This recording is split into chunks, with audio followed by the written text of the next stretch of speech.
గట్టి ఊళ్ళోకి వచ్చనమ్మా చాలారి పూలు పెట్టి జాతరులు తెచ్చనమ్మా తంగేడు పూలు పెట్టి అంకాణ దూకేనమ్మా ముక్కు ముక్కెర పెట్టి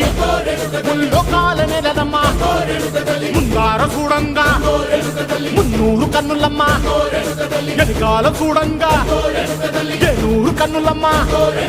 సాధు సిద్ధులంతా సాగిల బట్టరమ్మా మహారాజు రాజులంతా మొగారిల్లిరమ్మా కోరిక కోరంగా రంగులు పూసినాము ఆశలు తీరంగా ఏసాలు వేసినా